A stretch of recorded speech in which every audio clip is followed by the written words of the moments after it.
June 4, 1940. House of Commons. Time 1540.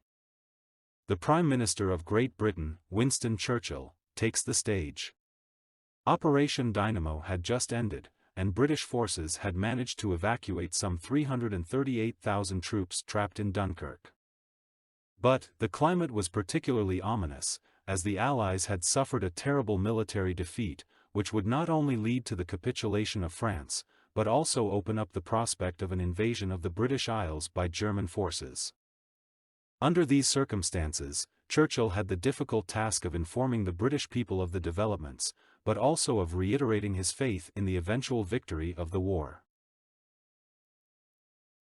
When a week ago today, Mr. Speaker, I asked the House to fix this afternoon as the occasion for a statement, I feared it would be my hard lot to announce the greatest military disaster in our long history.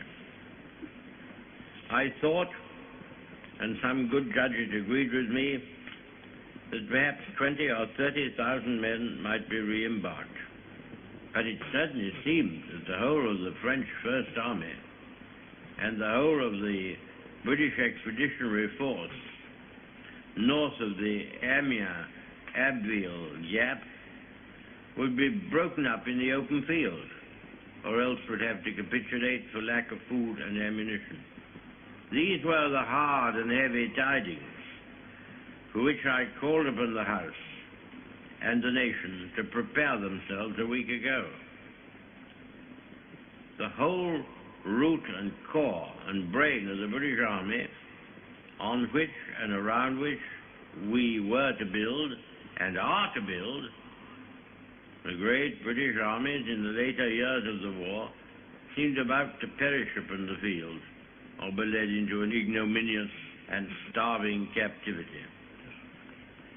The enemy attacked us on all sides with great strength and fierceness, and their main power, the power of their far more numerous air force, was thrown into the battle or else concentrated upon Dunkirk and the beaches.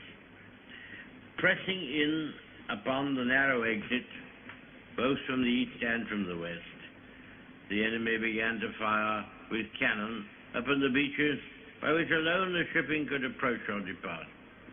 They sowed magnetic mines in the channels and seas.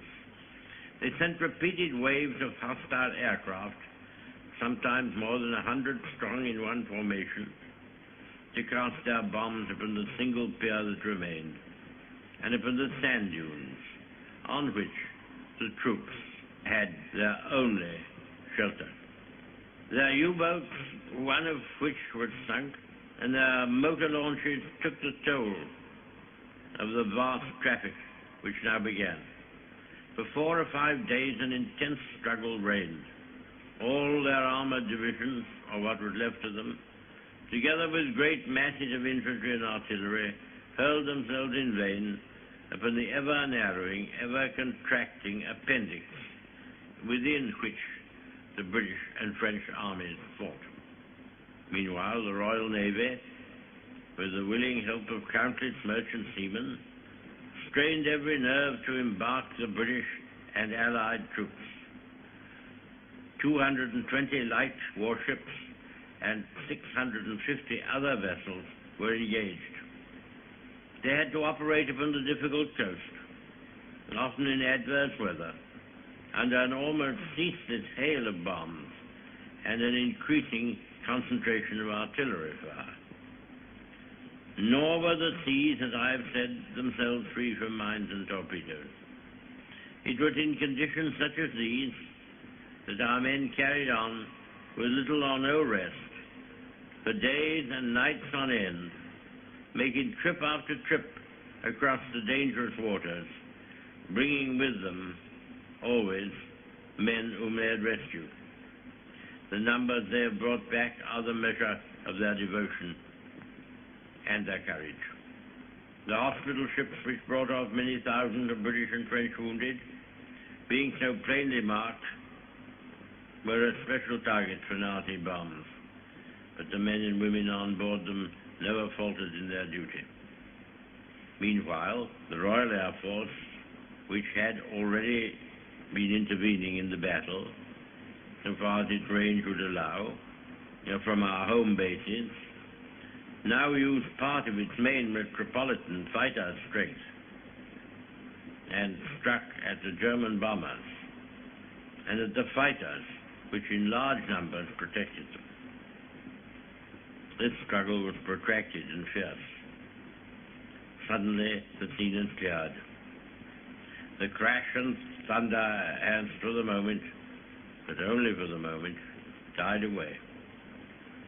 A miracle of deliverance achieved by valor, by perseverance, by perfect discipline, by faultless service, by resource, by skill, by unconquerable fidelity, is manifest to us all. The enemy was hurled back by the retreating British troops. He was so roughly handled that he did not harry their departure seriously. Sir, we must be very careful not to assign to this deliverance the attributes of a victory. Wars are not won by evacuations. But there was a victory inside this deliverance, which should be noted. It was gained by the Air Force. Many of our soldiers coming back have not seen the Air Force at work. They saw only the bombers, which escaped its protective attack. They underrate its achievements. I've heard much talk of this, and that is why I go out of my way to say this. I will tell you about it. This was a great trial of strength between the British and German air forces. Can you conceive a greater objective for the Germans in the air than to make evacuation from these beaches impossible, and to sink all these ships which were displayed almost to the extent of thousands? Could there have been an objective of greater military importance and significance for the whole purpose of the war than this? They tried hard, and they were beaten back. They were frustrated in their task. We got the army away, and they have paid fourfold for any losses which they have inflicted. Sir, when we consider how much greater would be our advantage in defending the air above this island against an overseas attack, I must say that I find in these facts a sure basis upon which practical and reassuring thoughts may rest. I will pay my tribute to these young airmen. The great French army was very largely, for the time being, cast back and disturbed by the onrush of a few thousands of armored vehicles. May it not also be that the cause of civilization itself will be defended by the skill and devotion of a few thousand airmen? There never has been, I suppose, in all the world, in all the history of war, such an opportunity for use. The Knights of the Round Table, the Crusaders, all fall back into the past, not only distant, but prosaic.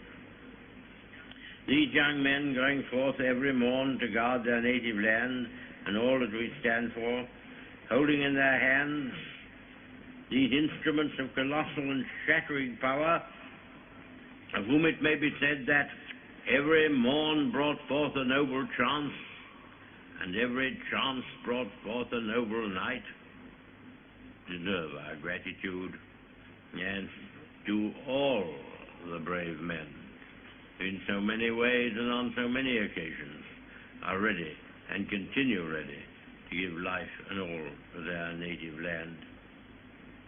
Nevertheless, our thankfulness at the escape of our army and so many men whose loved ones have passed through an agonizing week must not blind us to the fact that what happened in France and Belgium is a colossal military disaster. The French army has been weakened. The Belgian army has been lost. A large part of those fortified lines upon which so much faith had been reposed is gone. Many valuable mining districts and factories have passed into the enemy's possession. The whole of the Channel ports are in his hands, with all the tragic consequences that follow from that. And we must expect another blow to be struck, almost immediately, at us or at France. We are told, sir, that Herr Hitler has a plan for invading the British Isles. This has often been thought of before. When Napoleon lay at Boulogne for a year with his flat-bottom boats and his grand army, he was told by someone, there are bitter weeds in England. There are certainly a great many more of them since the British Expeditionary Force returned. Sir, I have myself full confidence that if all do their duty, if nothing is neglected, and if the best arrangements are made, as they are being made, we shall prove ourselves once more able to defend our island home, to ride out the storm of war, and to outlive the menace of tyranny, if necessary for years, if necessary alone. At any rate, that is what we are going to try to do. That is the resolve of His Majesty's government, every man of them. That is the will of Parliament and the nation. The British Empire and the French Republic, linked together in their cause and in their need, will defend to the death their native soil, aiding each other like good comrades to the utmost of their strength. We shall go on to the end. We shall fight in France. We shall fight on the seas and oceans. We shall fight with growing confidence and growing strength in the air. We shall defend our island, whatever the cost may be. We shall fight on the beaches. We shall fight on the landing grounds.